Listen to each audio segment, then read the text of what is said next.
Eu queria abordar com vocês a questão da verdade, alguns pontos relativos a esse problema, e já entrar, portanto, num primeiro ponto, num primeiro elemento que é muito usado para se questionar a doutrina católica.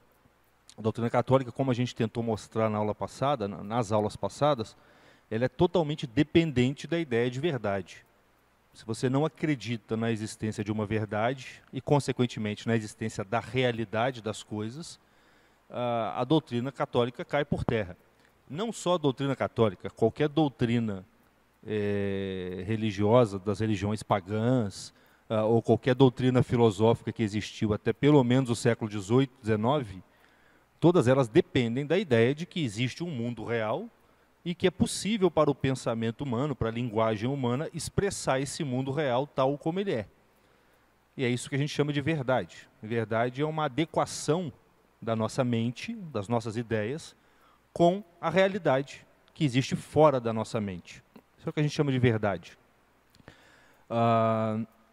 De tal modo que um primeiro ponto que a gente deve levar em conta, e que é muito próprio da nossa época, semana passada eu disse para vocês que São Tomás de Aquino, na Suma contra os Gentios, discutia com judeus, muçulmanos, pagãos, e ele não precisava defender perante esses personagens a existência da verdade ou da realidade, porque todos eles sabiam disso, sabiam que a realidade existe, sabiam que a verdade existe, sabiam inclusive que é impossível negar a existência da realidade e da verdade, e portanto São Tomás partia desse terreno comum para poder dialogar com seus adversários. Quer dizer, eles eram adversários no que eles consideravam como verdadeiro.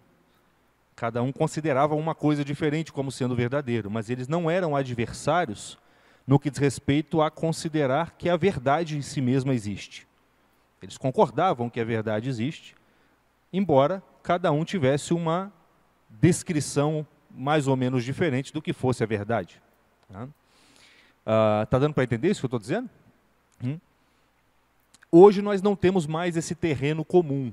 Hoje nós não somente discordamos do ponto de vista do que nós consideramos ser verdadeiro ou não, mas como existem pessoas, grupos acadêmicos, centros de pesquisa, filósofos e tradições intelectuais que negam a existência da própria verdade. Então, aquele terreno comum dentro do qual São Tomás conseguia se situar, aquela terra firme na qual ele apoiava os seus pés para discutir com pagãos, judeus e muçulmanos, hoje nós não temos mais.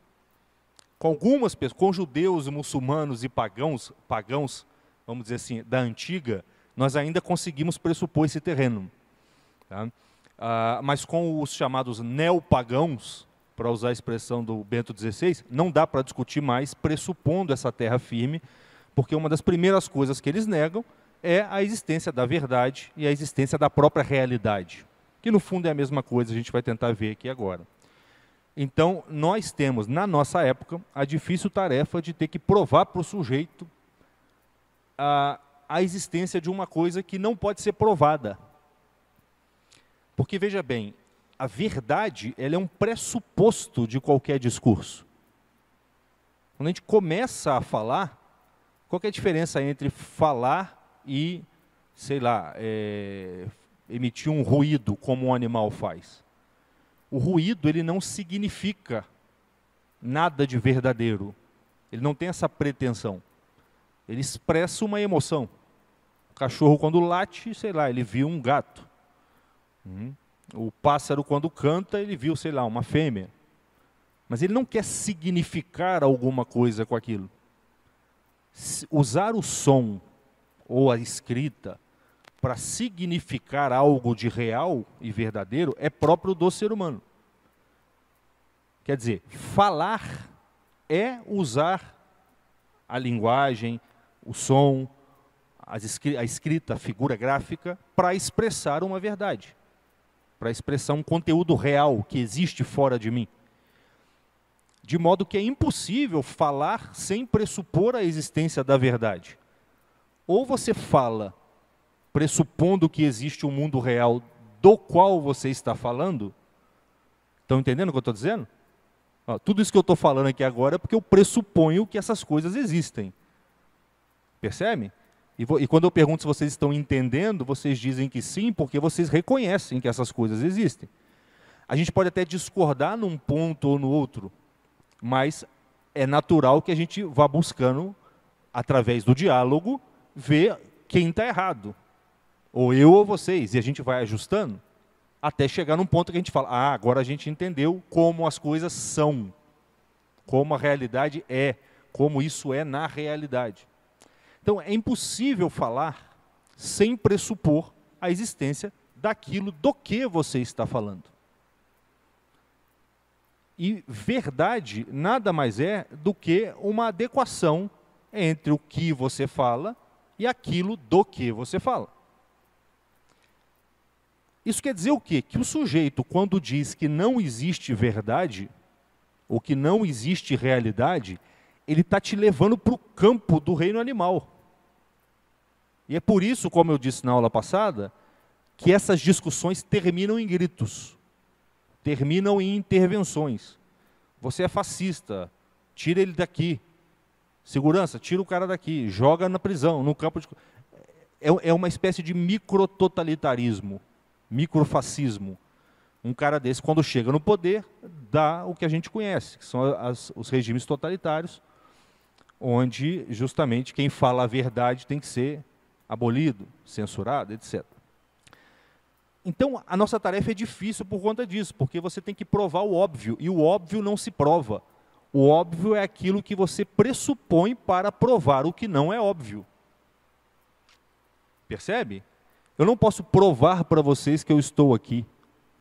Ou vocês aceitam que eu estou aqui porque eu estou aqui, ou não tem conversa.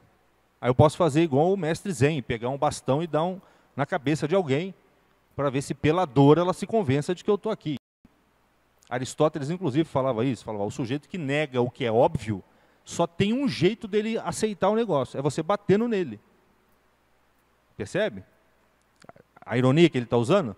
Porque o ato físico é aquela história, me belisca para ver se eu estou sonhando, certo? O ato físico te fala, ó, tem um negócio aqui que existe, cara. Você pode negar que a realidade exista, mas espera aí, se estiver tendo um tiroteio na sua rua, você vai ficar no meio da rua porque a bala não existe, o tiroteio não existe, é da sua cabeça? Não faz sentido. Então, assim, não dá para provar que a verdade existe. O que dá para provar é que negar a existência da verdade é impossível. Quer dizer, dá para você chamar a atenção do sujeito para o fato de que aquilo que ele está falando é contraditório, é impossível. Mas ainda isso depende da boa vontade do sujeito, porque se ele tiver decidido, obstinado com a negação da verdade e da realidade, não tem jeito. Aí os recursos passam a ser cada vez mais recursos de natureza física. É claro que o Aristóteles, quando fala que o único jeito é bater no sujeito, ele não está pedindo para você fazer isso. Mas existem recursos físicos que às vezes podem fazer o cara perceber isso. Por exemplo, às vezes é tão ridículo a negação da verdade que o sujeito está fazendo, que se você estiver com ele diante de um público, você consegue mostrar para o público que é tão ridículo aquilo, que o sujeito começa a ficar envergonhado e começa a se dar conta de que o que ele está falando não tem sentido nenhum. Estão percebendo? Então, às vezes, você tem que usar recursos desse tipo. Rezar para que o Espírito Santo abra o coração do sujeito. Aguardar para ver se a vida oferece oportunidades, ocorrências graves na vida do sujeito que o convençam disso. Ou você, se você tiver a virtude da prudência, você consegue, pelo discurso do sujeito, em ocasiões específicas, fazer o sujeito se envergonhar um pouco. Se sentir um pouco humilhado por perceber diante do público, que no geral vai rir dele, perceber que aquilo que ele está dizendo não procede.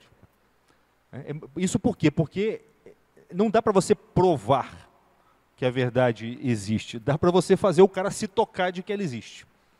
A verdade é uma coisa assim, ou o cara viu que ela existe ou não viu. E por que é possível provar isso por outros meios? Porque no fundo, todo mundo sabe que a verdade existe, inclusive quem a nega. Porque quem a nega só a nega dentro da sala de aula, dentro do seu gabinete, na hora que está escrevendo a sua tese universitária, ou na hora que está em sala de aula ensinando para os alunos. Mas na hora de receber o salário, se o dinheiro vem menos do que o que é justo, a pessoa vai lá com um comprovante e fala, está aqui ó, a prova de que eu recebi menos. Imagina se o patrão vira para o cara e fala, isso é mentira, isso é coisa da sua cabeça. Não existe verdade. Ele vai aceitar isso?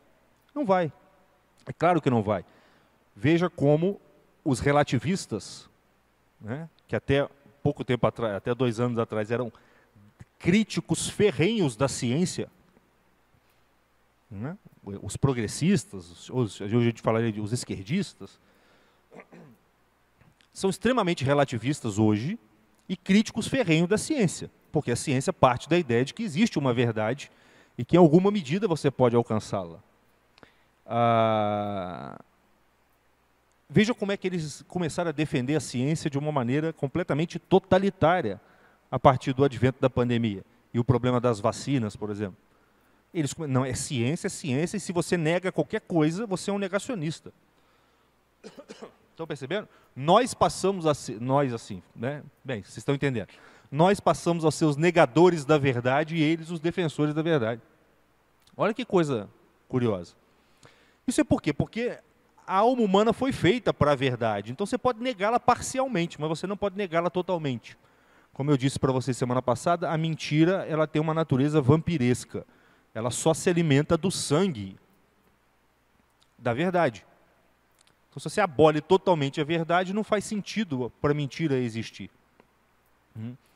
Então, dá para você fazer o sujeito se tocar de que a verdade existe, embora você não possa provar isso, você pode fazer o cara se tocar, porque em 80% da vida diária dele, ele está pressupondo que a verdade existe. Está, inclusive, brigando com as outras pessoas por conta disso.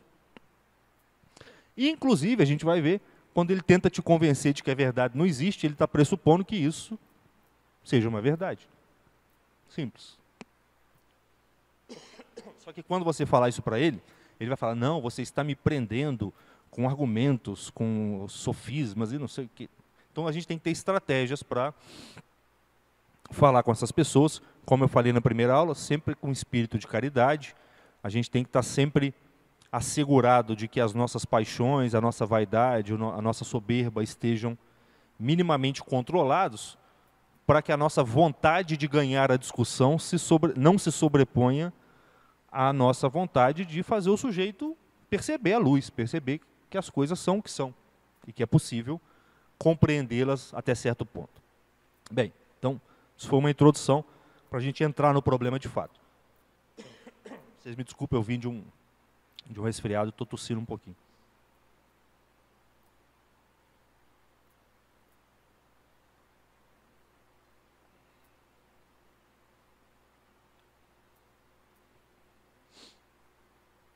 Olha só. Quando as escrituras dizem que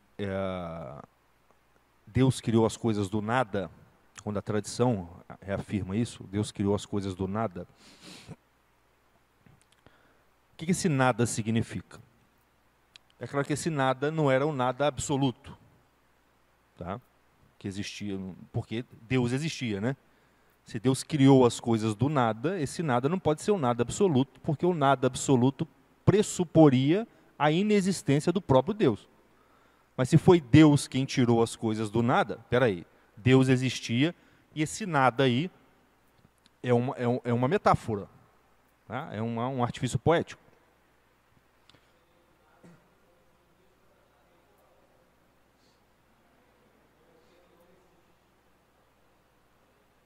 Ele é um nada no sentido de que não existe, de que quando diz que Deus fez as coisas do nada, o que se quer dizer com isso é que Deus não criou as coisas a partir de outras coisas. Essa jarra aqui de vidro foi criada a partir do vidro. Essa mesa de madeira foi criada a partir da madeira. Quer dizer, o homem não pode criar as coisas do nada. Ele só cria as coisas a partir de outras coisas.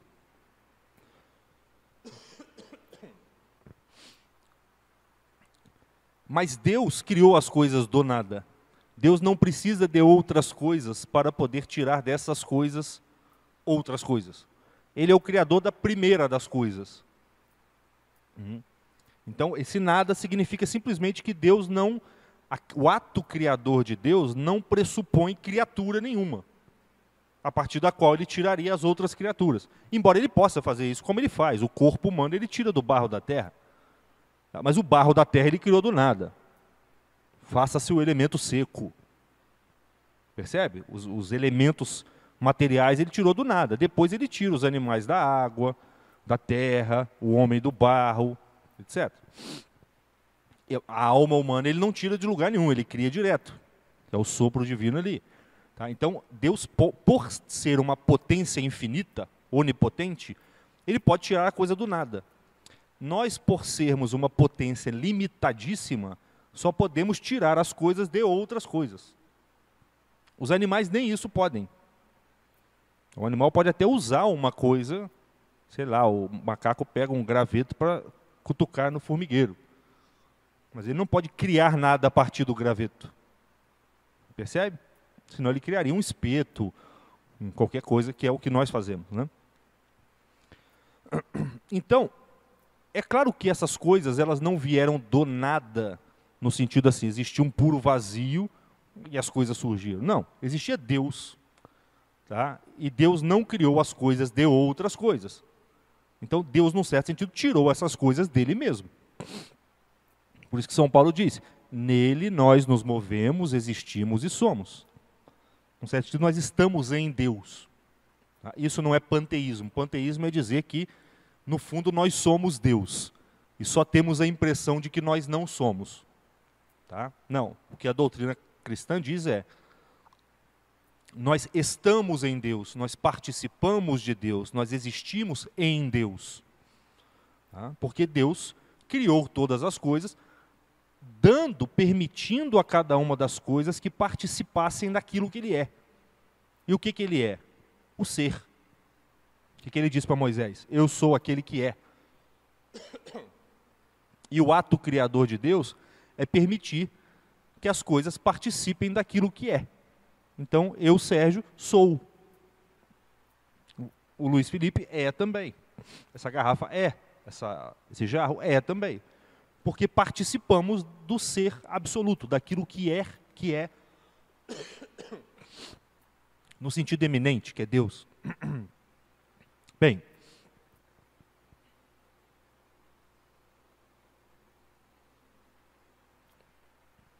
se Deus é esse ser absoluto, ao qual nada falta, e que é tão poderoso que pode até fazer coisas existirem sem pressupor nada antes dessas coisas, senão ele mesmo, olha só. Isso quer dizer que o primeiro sentido da palavra verdade, ou realidade, o sentido mais profundo desses termos, deve ser atribuído a Deus. Deus é a realidade por excelência. Deus é o ser por excelência. Deus é a verdade por excelência. Dá para perceber isso? Por isso, ele mesmo diz, eu sou a verdade. Então, o primeiro sentido da palavra verdade ou da palavra realidade, e nesse caso essas duas palavras significam exatamente a mesma coisa, se refere ao próprio Deus, ao ser absoluto, do qual nós fomos tirados, sem que ele não pressupusesse nada, e pelo qual nós podemos ser dignos de dizer que nós somos, ainda que a nossa existência seja parcial, porque um dia nós não fomos, e um dia nós deixaremos de ser, e assim por diante. Bem, agora como é que Deus, que é a verdade e a realidade por excelência, cria os outros seres? Como é que se dá esse processo? Olha só, isso aqui não é o que a gente tem que explicar para as pessoas que vão criticar a existência da verdade. Isso aqui é o entendimento que nós temos que ter para conseguir alcançá-los de alguma maneira. Tá? Então, como eu disse, a apologética ela pressupõe a teologia dogmática, ela pressupõe que a gente entenda a nossa fé muito bem, tá? Para que nós sejamos capazes de defendê-la perante aqueles que a atacam e até atraí-los para a nossa fé. Bem, São Tomás diz o seguinte: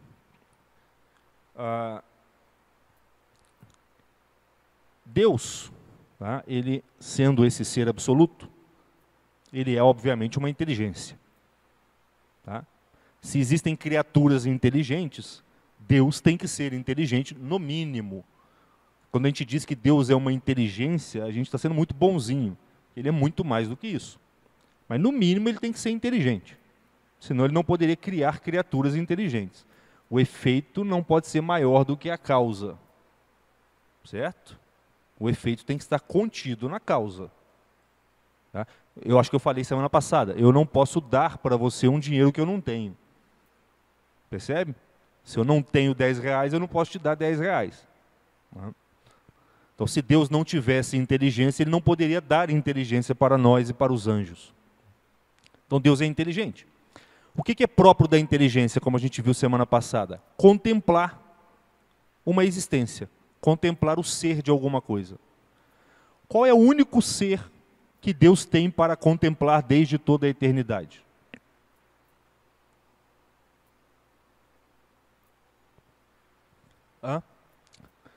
Deus é uma inteligência. É próprio da inteligência contemplar um objeto que é o ser. A minha inteligência contempla o ser da garrafa, o ser do microfone, o ser das plantas, etc. Deus, sendo uma inteligência, ele também contempla alguma coisa, e desde toda a eternidade. Qual é a única coisa, qual é o único objeto que Deus pode contemplar desde toda a eternidade? Ele mesmo. Então, Deus conhece a si mesmo desde toda a eternidade.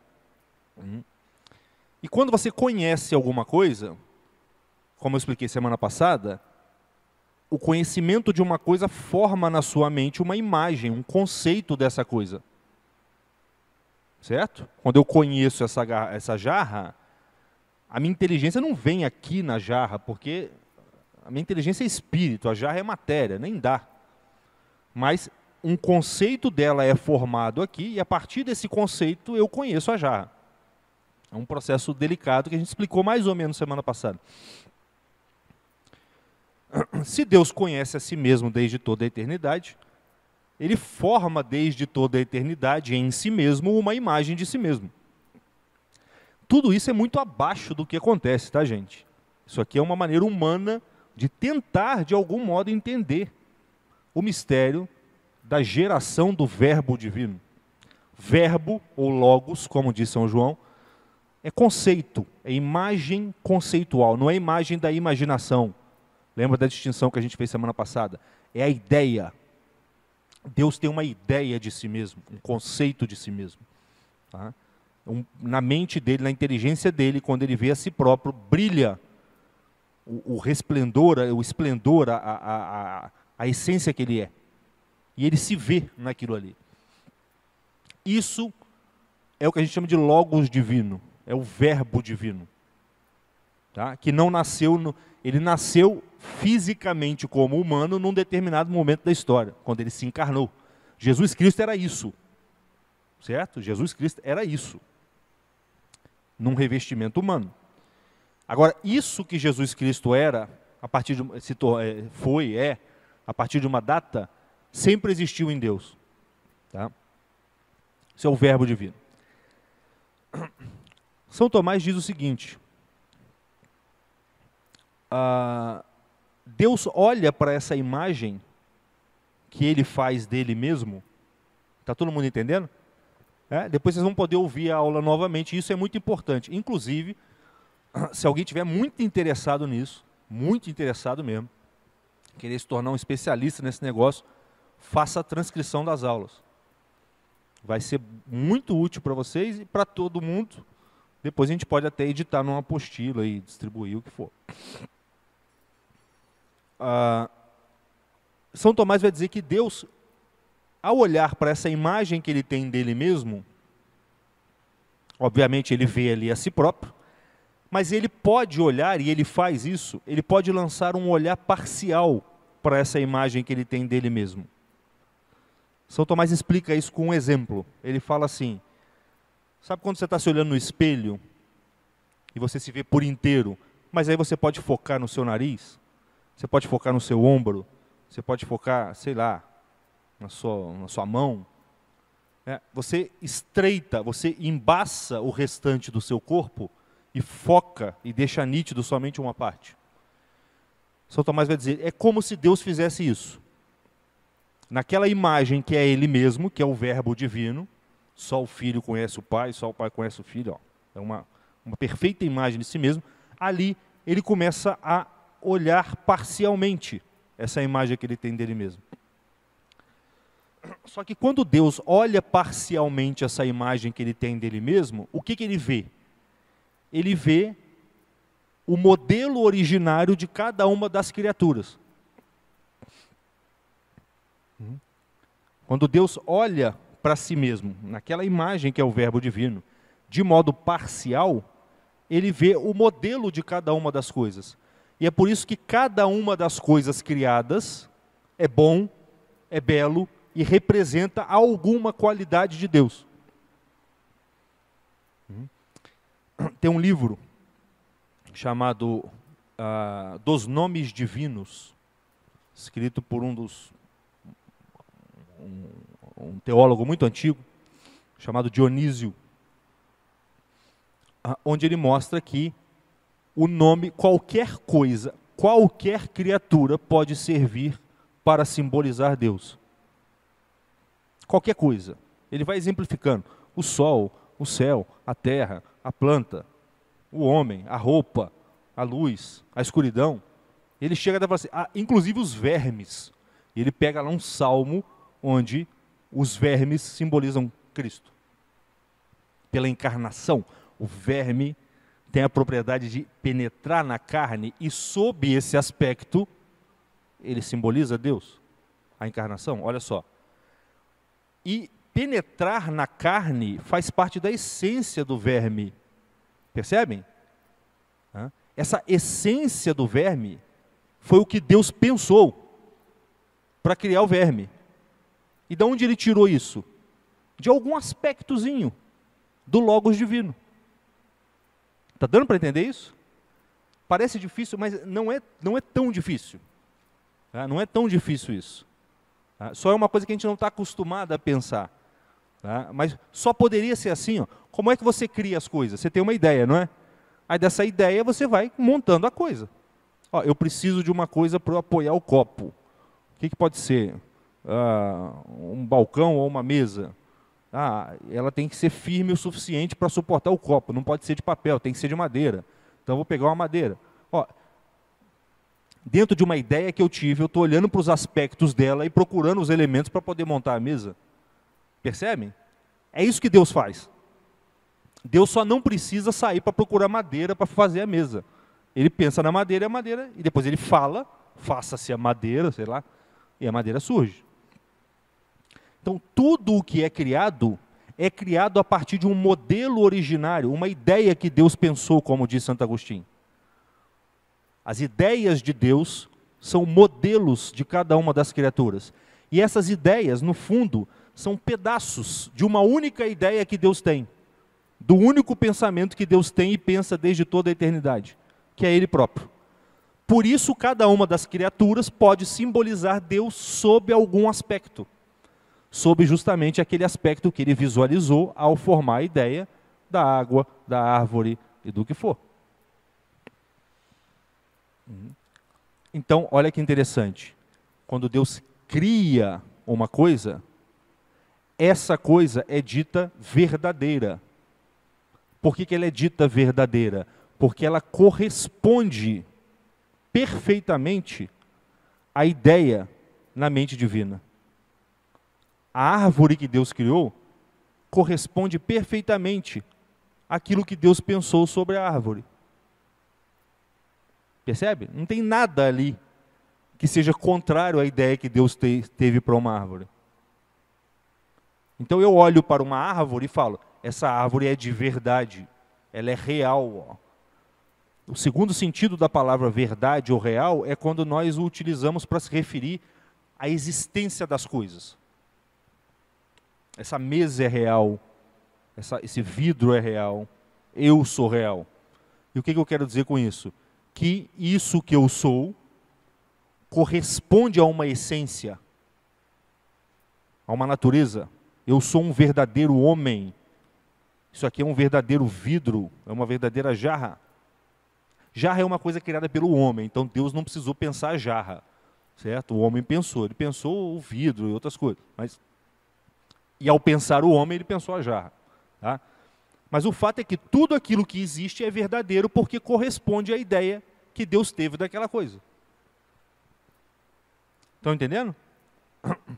Só que é o seguinte, Deus primeiro pensa e depois ele cria as coisas. Então quer dizer que as coisas reais, as criaturas, são menos do que as ideias de Deus. A ideia que Deus tem de uma árvore é mais real do que as árvores. Poderia ser de outro jeito? Não poderia ser de outro jeito. Lembrem, o menos não pode vir, o mais não pode vir do menos. É difícil pensar isso, por quê? Porque as nossas ideias são menos do que as coisas criadas. A minha ideia de árvore é mais fraquinha, é menos real do que a própria árvore. Ó. Tanto é que eu me engano a respeito da árvore, talvez não, mas de um monte de coisa. Mas em Deus é diferente. Porque Deus pensa numa coisa e cria essa coisa. Eu não. Eu vejo a coisa criada e depois penso essa coisa. Percebe que é uma relação inversa? E da mesma forma, pela mesma razão que a coisa criada é mais real do que a ideia que eu tenho dela, porque a ideia que eu tenho dela veio da coisa criada, a coisa criada é menos real do que a ideia que Deus teve dela, porque ela veio da ideia que Deus teve dela. E só poderia ser assim, porque a gente acabou de ver que essa ideia que Deus tem das coisas, no fundo, é o próprio Deus. É o próprio Verbo divino. O realíssimo. Sim. Aquilo que a gente chamou de revelação natural na primeira aula vem disso. Por que as criaturas são uma escritura, como diz São Tomás de Aquino? Porque elas expressam diretamente o próprio Verbo divino.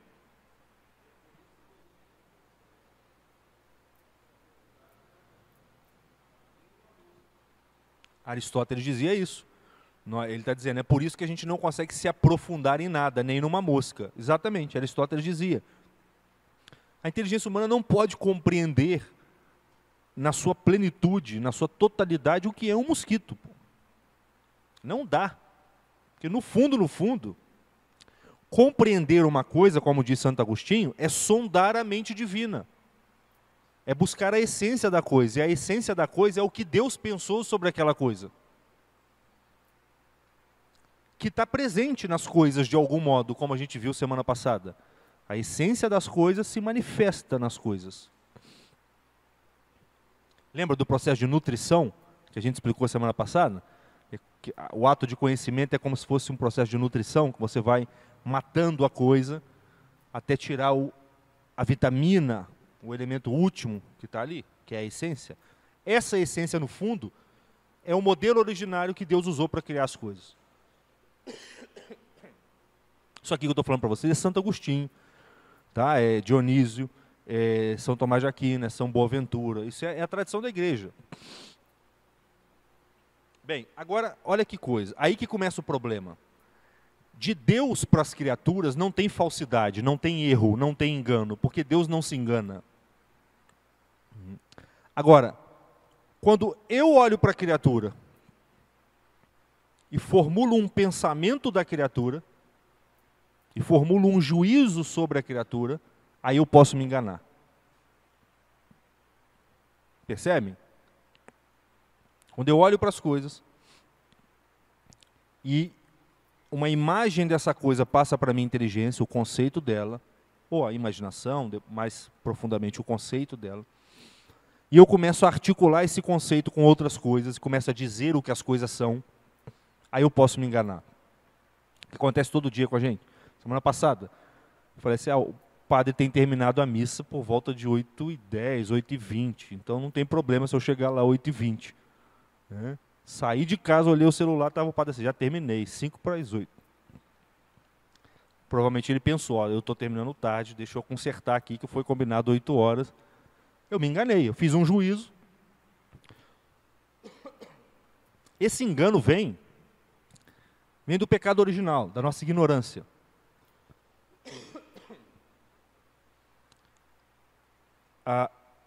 E ele vem do fato de que a gente se antecipa muito ao que a gente percebe. Por exemplo, tem uma questão na Suma Teológica, onde São Tomás se pergunta assim, Adão se enganava no paraíso quando ele via as coisas? Por exemplo, se ele visse um animal vindo lá longe no horizonte, e ele não conseguisse distinguir se era um gato ou um cachorro, ele se enganaria dizendo que é um gato, sendo que era um cachorro? Ele fala assim, parece que ele devia se enganar, porque os sentidos enganam. Né? Você está andando na rua, vê uma pessoa do outro lado, acha que é um amigo seu, dá tchau, quando você atravessa não era, você fica com aquele carão. Mas ele fala, no entanto, Adão não podia se enganar, dada o estado de graça, os dons préternaturais que ele tinha. Ele estava livre da ignorância. Aí ele tenta resolver isso. Aí ele fala assim, é simples. O problema é que quando nós vemos um vulto que parece um gato, ou parece um cachorro, ou parece um tatu, a gente se antecipa. E ao invés de eu dizer, é um vulto, eu digo, é um gato. Percebe que eu avancei demais? Eu percebia, a inteligência não se engana. Ela percebeu o vulto. Mas o juízo que eu faço, eu associei o vulto a uma coisa que eu não percebi. Foi o que aconteceu semana passada. Eu falei, o padre está sempre... Tá ouvindo. O padre está sempre atrasando, ele vai atrasar hoje também. Não, por quê? É claro que as coisas costumam seguir um padrão. Percebe? Mas, assim, eu pelo menos devia saber que pode ser que não vai acontecer isso. Então, São Tomás disse, o que Adão diria? Ele falaria, não, está vindo um vulto lá. Parece um gato, parece um cachorro. Mas o que eu sei é um vulto que está lá. Percebe? A gente se engana muito porque, ao perceber o objeto e ao intuir o objeto aqui na nossa mente, a gente começa a associar ele com outras coisas que nós não percebemos. E aí que entra a falsidade do juízo humano. A mentira, quando isso é feito deliberadamente, eu penso uma coisa e falo outra, certo? Eu penso uma coisa, assim, cheguei atrasado no emprego porque bebi demais ontem à noite, comi demais ontem à noite e dormi muito. O patrão pergunta, eu falo assim, perdi o ônibus. Mentira, porque eu rompi a ligação entre o conteúdo mental e a palavra deliberadamente. Mas a gente também se engana. Às vezes você, pelo pecado original, a gente se antecipa demais e ao invés de dizer exatamente o que a gente percebeu, a gente diz algo que a gente não percebeu. Por isso que um dos segredos da filosofia é você aprender a dizer exatamente o que você percebe. Nem mais, nem menos. Aprender a dizer exatamente o que você percebe.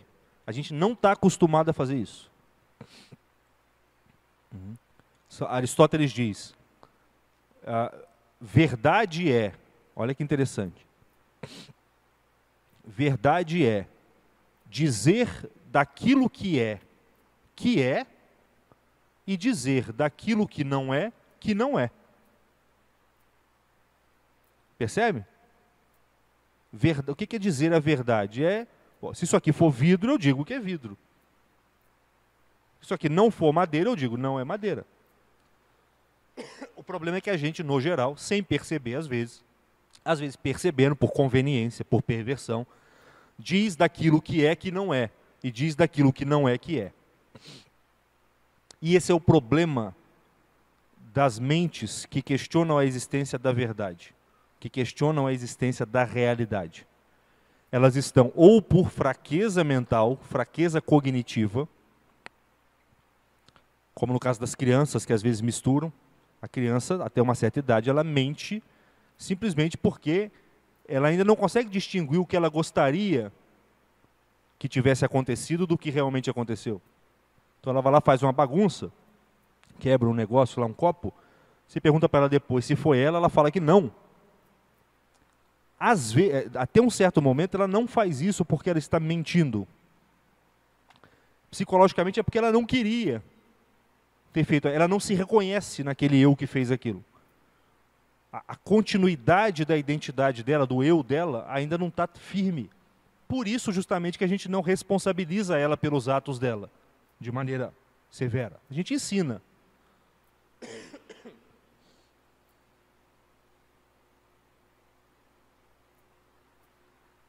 Às vezes, por uma questão educacional, problemas culturais, a gente tem uma deficiência nisso, que é perdoável em alguma medida.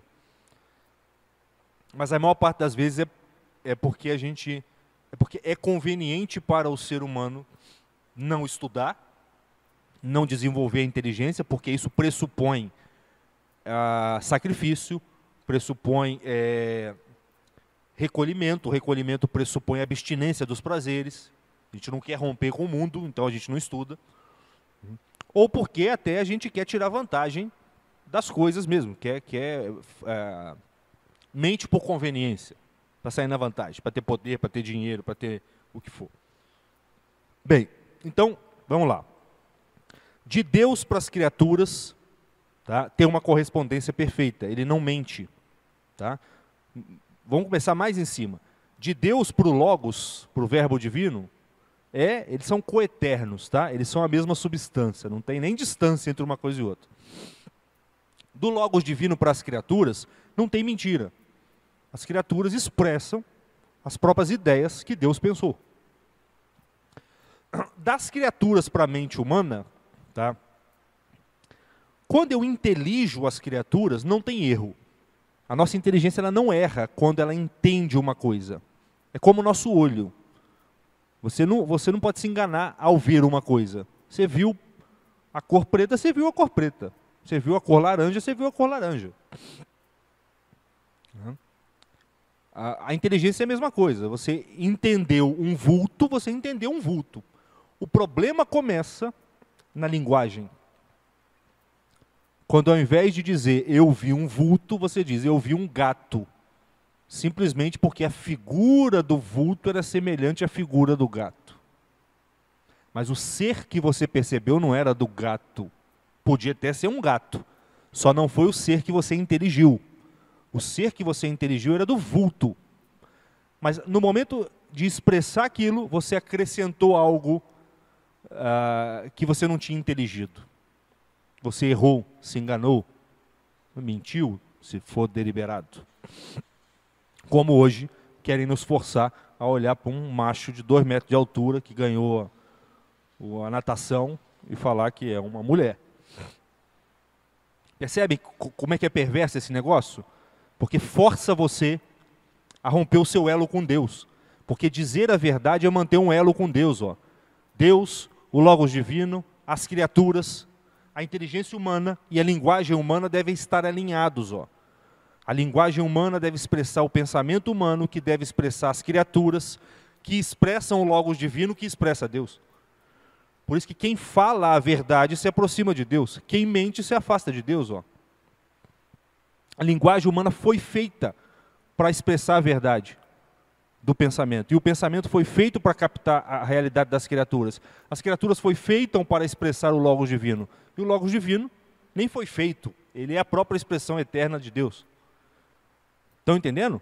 Quando você ensina para um sujeito que ele tem que dizer de algo que é, que não é, de um macho de 2 metros de altura, que ele não é um macho de 2 metros de altura, você está ensinando, você está afastando ele de Deus. E isso é o que a gente chama de diabólico. Dividir o cara, separar o cara. Pois bem, Tudo isso que eu estou falando é para a gente entender o seguinte, que a linguagem humana e o pensamento humano foram feitos naturalmente para dizer a verdade, para dizer a realidade das coisas, para expressar a realidade das coisas. No entanto, em razão do pecado original, a nossa linguagem pode se desvirtuar e ir por uma direção contrária à direção das coisas. Isso pode acontecer. É um problema nosso hoje.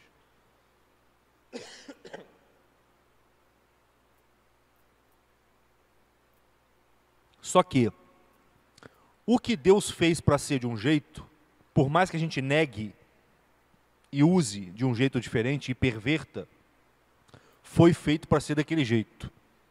E não tem jeito. E é desse ponto que nós vamos tirar os argumentos para combater aquelas pessoas que questionam a existência da realidade e da verdade. O sujeito que diz, isso é muito simples, é muito elementar. Tá? O difícil é achar, é saber colocar isso para o sujeito sem fazer ele sentir que está sendo atacado ou que isso é só verborragia. Tá? E a gente vai desenvolver isso nas próximas aulas, na próxima. Mas o ponto é o seguinte, quando o sujeito diz, por exemplo, não existe verdade, tudo é ponto de vista, é preferência subjetiva de cada um. Tá? O que você tem que apontar para o sujeito na hora? O que você tem que perceber na hora? Ele, quando diz isso, ele está se colocando na posição de quem só está emitindo uma opinião e uma preferência sua, ou ele está se colocando na posição de quem captou uma verdade real que vale para todo mundo? Opção 1 ou 2? 2, né? É claro, só o fato dele estar falando isso para você, ele está dizendo implicitamente assim, você tem que concordar comigo, porque pelo menos isso que eu estou falando não é só minha opinião. Percebem? Tem uns que, para fazer média, falam assim, até isso que eu estou falando é só uma opinião minha. Tá, mas aí o que ele está dizendo é o seguinte, ó, eu estou falando um negócio aqui, você não precisa acreditar não, tá? Porque nem eu acredito nisso que eu estou falando. É isso que ele está falando. Aí você tem que mostrar isso para ele. Espera aí, você está me dizendo uma coisa, tá? E ao mesmo tempo me dizendo que você não está dizendo nada? É isso que você está falando? Você está me dizendo uma coisa, dialogando comigo, quer dizer, querendo me mostrar alguma evidência, e logo após dizer você fala, ah, mas isso aqui não é uma evidência, isso aqui não vale, não é assim. Percebe? O ponto é o seguinte, não tem como dizer algo sem pressupor que o que você está dizendo sobre esse algo é verdadeiro. Mesmo quem mente deliberadamente está fazendo isso. Isso funciona para qualquer tipo de relativismo. O cara que fala, ó, não existe verdade eterna, toda verdade é social, é histórica. Cada época tem uma verdade ou valores diferentes. O que você fala para o sujeito? Tá, então isso que você está me dizendo só vale na sua época. Certo? Amanhã pode ser que não valha mais isso aqui. Então vamos dormir para a gente conversar amanhã de novo. Estão percebendo? É claro que quando ele diz isso, ele está se colocando fora da história. Porque ele está enunciando uma verdade sobre a história. Estão percebendo? E é difícil mostrar isso para o sujeito, por quê? Porque nós estamos fora daquela terra firme, que eu falei no início, lembram? Não dá para provar o óbvio, dá para você fazer o cara ver que é ridículo isso. Essa é a tarefa mais difícil que nós temos hoje. Tá? O cara que diz assim, ó, não existe verdade, toda verdade é fruto do contexto social onde a pessoa vive. Não, mas então essa verdade aí não é uma verdade, pô, é só uma expressão do contexto social no qual você vive. Eu que vivi em outro, por que eu tenho que aceitar isso aí que você está dizendo? Ou o sujeito que diz, vocês estão discutindo demais, para mim é o seguinte, a verdade até pode existir, mas a gente não tem capacidade de descobri-la. Tá? E a prova disso é que cada um fica falando uma coisa, eu até acho que a verdade exista, mas não dá para conhecê-la. Ele está no mesmo buraco, porque ele está pressupondo que ele é o único que conheceu a verdade. Certo? A verdade para ele é justamente essa, que a verdade não pode ser conhecida. Ao dizer isso, ele está dizendo o quê? A realidade é assim. E eu quero que vocês concordem comigo. Não porque eu estou impondo, mas porque a realidade é assim. Estão percebendo? A gente tem que criar essa habilidade de perceber isso nesses vários discursos. Tá? Você vê que o Darwin, quando diz assim, ó como é que um dos argumentos contrários à evolução da espécie. Tem lá, os animais mais inferiores evoluíram para uns menorzinhos, sei lá, vamos imaginar aqui, né? Tinha lá uns micróbios, viraram umas minhoquinhas, depois viraram uns peixinhos, depois viraram lá uns répteis, depois viraram, sei lá o que, umas galinhas, depois virou uns macacos, depois virou o homem. Aí teve o homem primitivo, o Darwin era racista, né? Tiveram lá os negros das tribos australianas, americanas, aí depois vieram os homens brancos, aí chegou em mim o Darwin. E eu entendi que tudo isso que eu descrevi agora foi assim. Porque antes eles acreditavam que Deus tinha criado os répteis, os peixes. Não, eu descobri que foi assim. Espera aí. Mas você não é só um homem que está num estágio da evolução das espécies? Você é só um recortezinho de uma evolução que ainda está continuando, pelo próprio princípio que você está falando. É princípio dele de que essa evolução vai sempre continuar, de acordo com a pressão que o meio exerce. Então, que autoridade você tem para dizer alguma verdade sobre a totalidade da evolução das espécies, sendo que você é só uma minhoquinha no meio de uma evolução que você não sabe onde vai dar? Se o ser humano evoluir amanhã para uma inteligência mais evoluída e descobrir que tudo isso que você falou está errado? Estão percebendo? A própria teoria dele desmente a si própria. Só que a gente não vê isso.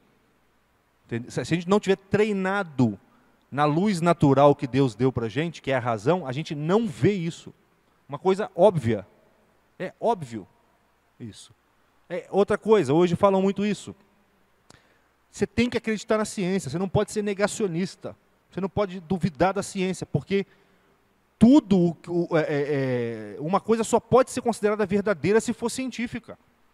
Esse negócio de religião aí, a ciência não prova isso. Só o que é científico é verdadeiro. Espera aí, se o cara está dizendo isso e está pressupondo que isso é verdadeiro, quer dizer que isso que ele está dizendo deve ter sido provado pela ciência. O sujeito está dizendo, só é verdadeiro aquilo que a ciência prova. Ao dizer isso, ele está pressupondo que isso é verdadeiro. Então quer dizer que isso tem que ter sido provado pela ciência. A ciência pode provar que só é verdadeiro o que a ciência prova? Não, por uma coisa muito simples. A ciência só pode provar coisas físicas, que você pode botar num laboratório e olhar. A base da ciência não é a experiência? Não tem como ter experiência de um princípio como esse. Só é verdadeiro o que a ciência prova. Espera aí, como é que eu boto isso num laboratório? Não dá. Então, o próprio argumento que o sujeito usa devora-se a si mesmo. É autocontraditório. E é assim que o diabo engana a gente. É assim que ele engana a gente. É uma aparência de verdade que conta com a nossa falta de atenção. Se a gente tivesse um pouquinho de atenção, a gente fala, espera aí, se você está defendendo um princípio tão radical como esse, a primeira coisa que tem que ser é o seguinte, o seu princípio tem que poder ser provado por ele mesmo. Todo conhecimento todo conhecimento se baseia na experiência. Tá, e isso aí que você está dizendo, se baseia em qual experiência? O que você viu para tirar essa conclusão? Estão percebendo que isso é impossível? É impossível que eu veja alguma coisa com os olhos? É impossível que eu veja que todo conhecimento tem que começar pelos sentidos. Eu não posso ver isso, eu posso ver um coelho, uma árvore, o mar, mas eu não posso ver que todo conhecimento tem que começar com os sentidos. Isso é um princípio que eu estou postulando com a minha mente. Só que esse princípio, ao mesmo tempo que ele não começa com os sentidos, ele diz que todo conhecimento só é válido se começar pelos sentidos. Quer dizer, o que o cara está dizendo? O que vale para todos vocês não vale para mim, tá? Ao fazer isso, com toda essa imagem de tolerância que os relativistas têm, eles estão se colocando no lugar de Deus. Porque ele está dizendo, só eu posso enunciar a verdade. Vocês todos estão proibidos de enunciar a verdade. Só eu posso dizer uma opinião que está além da história. Vocês todos estão condicionados pela história. Só eu posso dizer algo que não é da minha cabeça. Vocês todos só expressam preferências e opiniões subjetivas. É isso que ele está dizendo, sem dizer isso e com aparência de tolerância, de relativismo, etc. É claro que aqui no final, eu queria fazer esse desenvolvimento, falando do logos divino, das criaturas, do pensamento humano e das palavras primeiro, e aqui eu dei alguns exemplos rápidos disso. Tá? Na aula que vem, a gente vai pegar uma dessas teorias, sei lá, a do Darwin, a do Marx, ou alguma delas, e vamos exemplificar isso de uma maneira mais detalhada. Tá bom? Mais detalhada. Tá? Mas eu espero que tenha dado para entender. Eu fico sempre, eu falei para vocês semana passada, né? Eu fico com a impressão sempre que está muito difícil. Eu sei que está difícil, mas assim, eu não gostaria que tivesse muito difícil ao ponto de não estar dando para entender nada. Mas se estiver dando para entender 70%, tá? E se mais 10 ou 20 poder ser suprido com as aulas online, que vocês podem assistir de novo, ou nas próximas, que a gente vai voltar a falar disso. Como eu disse, isso aqui a princípio é indefinido, então a gente vai estar sempre falando disso. E se vocês também se lembrarem daquilo que eu falei semana passada, a inteligência cresce na medida que a gente vai judiando dela um pouquinho. É igual músculo mesmo. Então, aquilo que a gente entende 100% significa que a gente não precisava ter vindo na aula. A gente já sabia, na verdade. Então, é preciso entrar um pouquinho numa zona obscura para a inteligência ir meditando, etc. Deus, inclusive Deus faz isso nas Escrituras, né? Vocês já leram a Bíblia, sabe como é que você lê o negócio, peraí, o que Cristo está querendo falar com essa parábola aqui, que eu não estou entendendo nada. O que ele está querendo dizer? Ele quer que você pense, pô. Por isso que o segundo grau da oração é o quê? A meditação. Ele quer que você bata. Aí ele abre. Ele abre, mas primeiro buscar, pedir, buscar e bater. Aí ele abre. Não é você que vai abrir, é ele. Mas se você não caminhar e não bater, então entendam esse grau de dificuldade que sempre vai ter como o convite para que vocês meditem, pensem nisso e tal. Ao longo das aulas eu vou passar alguma bibliografia também, mas a princípio eu gostaria que vocês ficassem na aula, porque essa coisa mais viva da oralidade aqui é importante. Tá? Acho que se alguém quiser fazer uma pergunta, a gente tem um tempinho, ou um comentário. Acho que dá tempo ainda, não sei.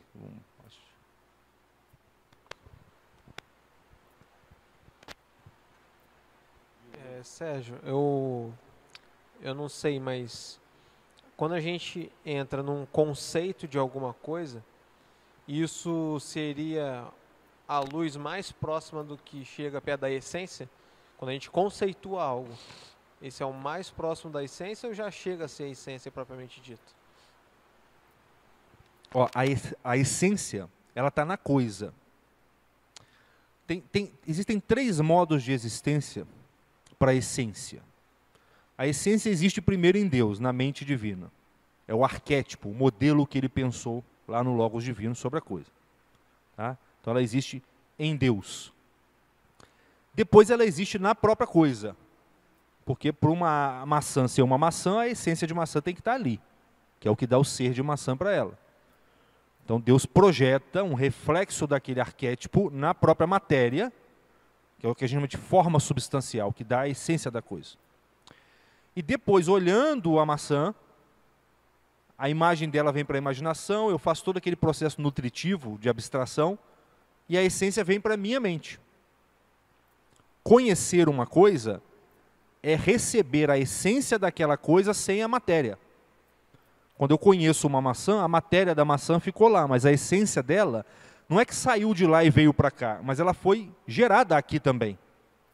Então tem uma essência em Deus, uma imagem dela na maçã e uma imagem mais fraquinha dela em mim.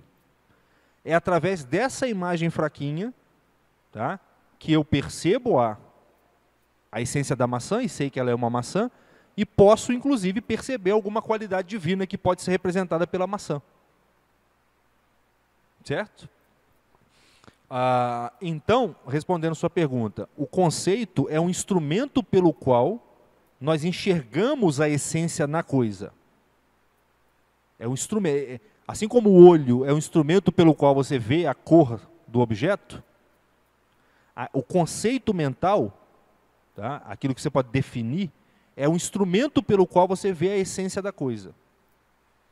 Isso é um processo psicológico muito difícil, mas que Aristóteles, São Tomás, João de São Tomás, explicaram assim de forma muito aguda. Se você quer estudar isso com profundidade, você tem que pegar o comentário de João de São Tomás ao livro De Anima, de Aristóteles. Só que é extremamente difícil, mas não é impossível de você entender. Mas a mente desses caras era muito aguda.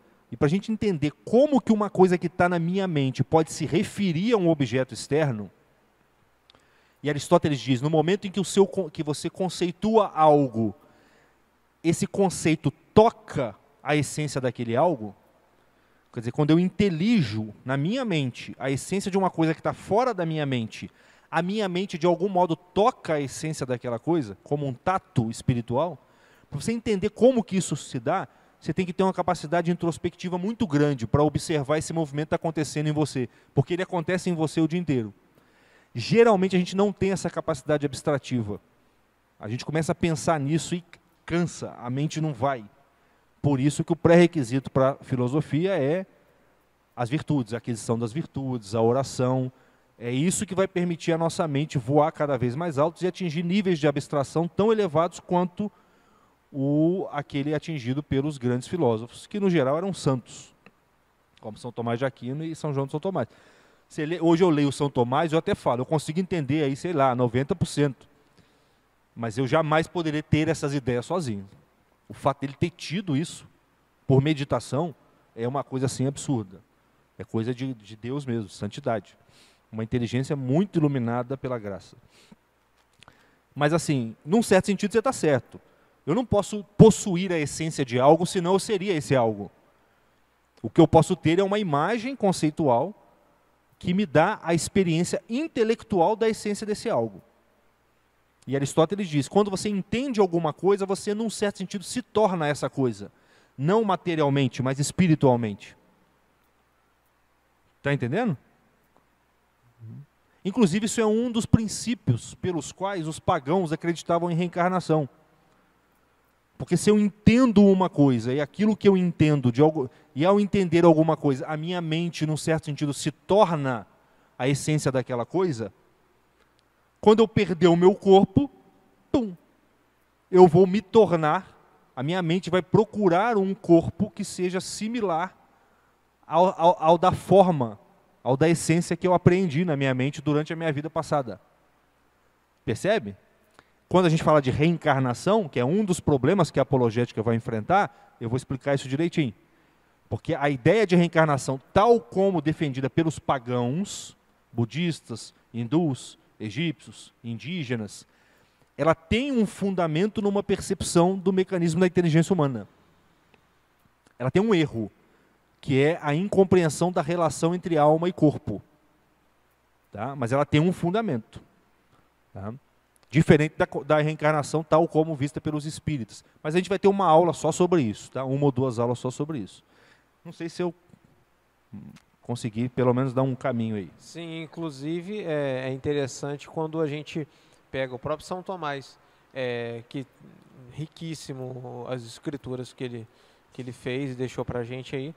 E ele mesmo fala que é algo tão puro, tão essencial que nem ele consegue transcrever nas palavras. Então, é uma certa forma de a gente ter a segurança de que a gente está indo para o absoluto, a gente não conseguir falar com perfeição sobre o absoluto, porque senão seria a gente. O negócio é tão misterioso e tão elevado que o Santo Agostinho dizia, o contato entre a mente humana e a essência das coisas só é possível porque Deus ilumina.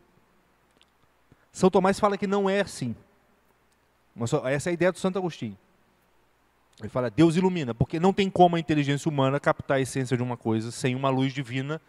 Por quê? Porque Deus contém a minha inteligência e a essência da coisa. Então ele do alto pode juntar as duas. Mas daqui de baixo isso é impossível. São Tomás vai tentar mostrar que é possível. Mas eu, particularmente, acho que os dois têm razão e dá para articular os dois ali. Tá?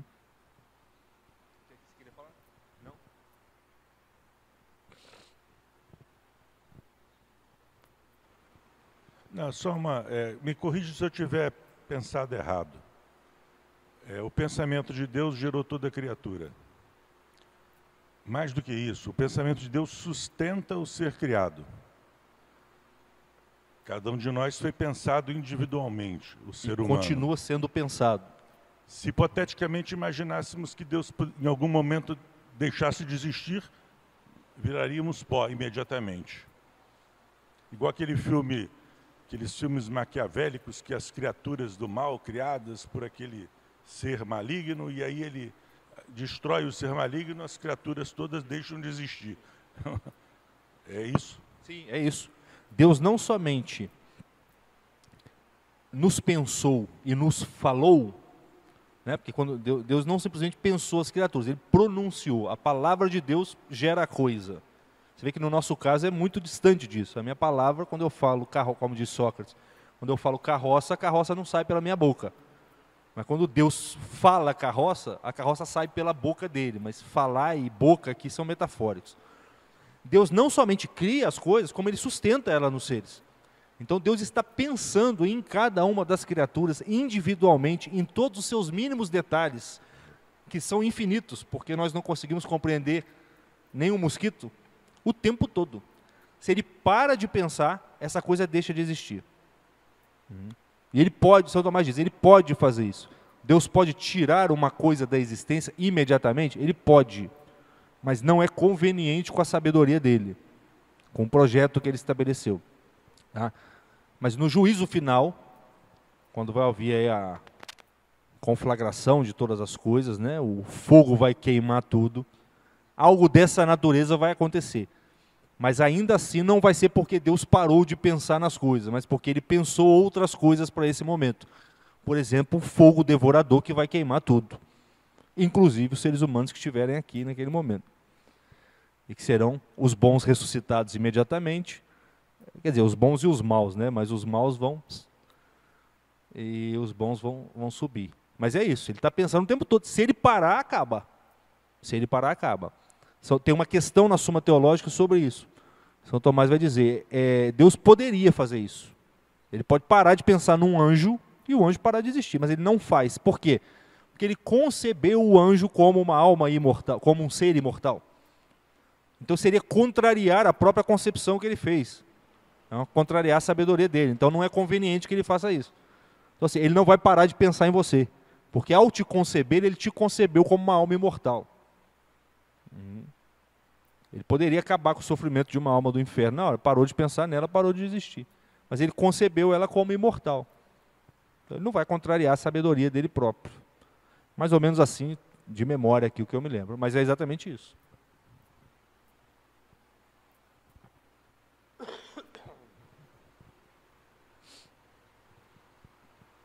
Professor, sobre essa questão... Vou encerrar.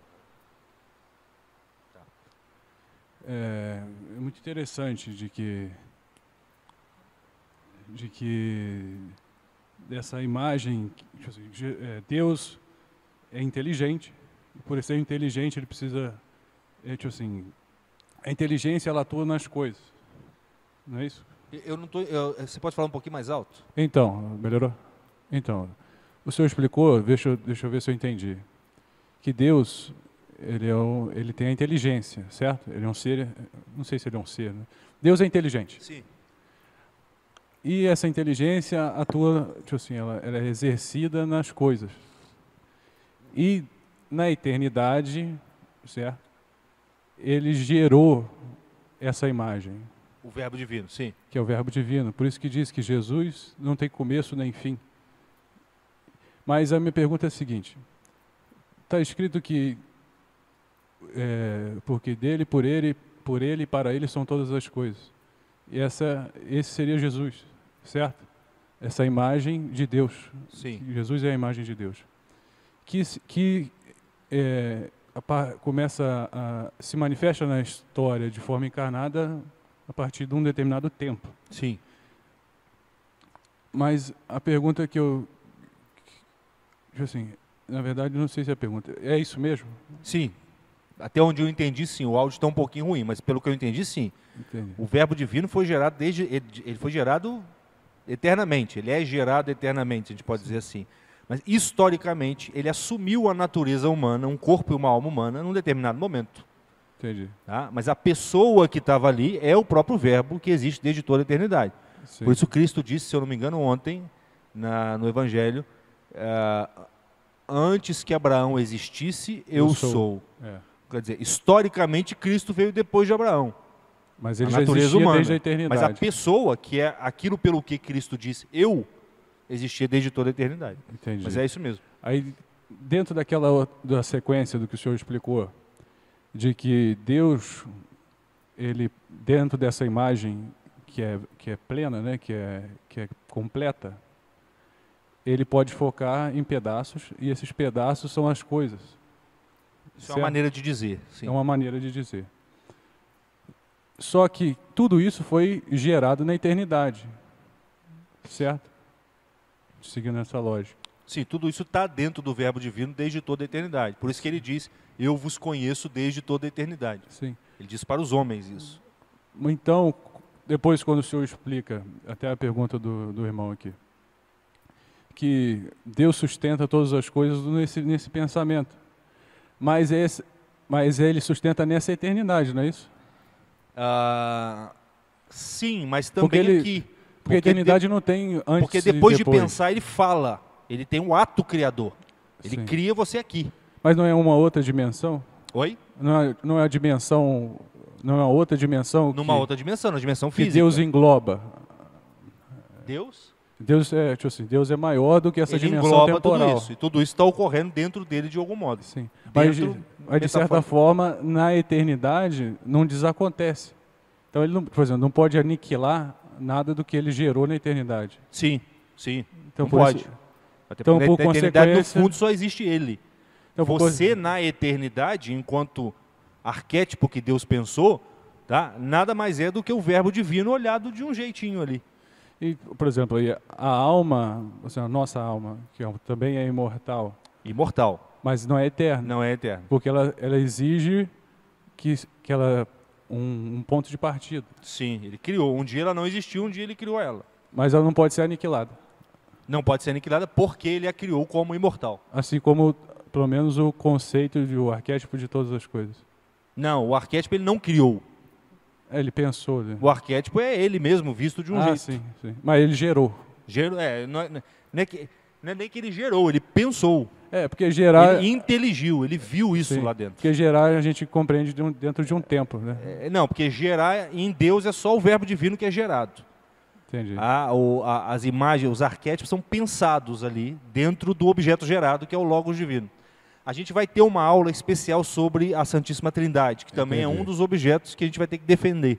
A gente vai detalhar isso com mais sobre a Santíssima Trindade e sobre a criação. Entendi. Então a gente vai detalhar essas coisas. Na verdade eu estendi um pouco mais realmente. E a gente continua ali fora rapidinho.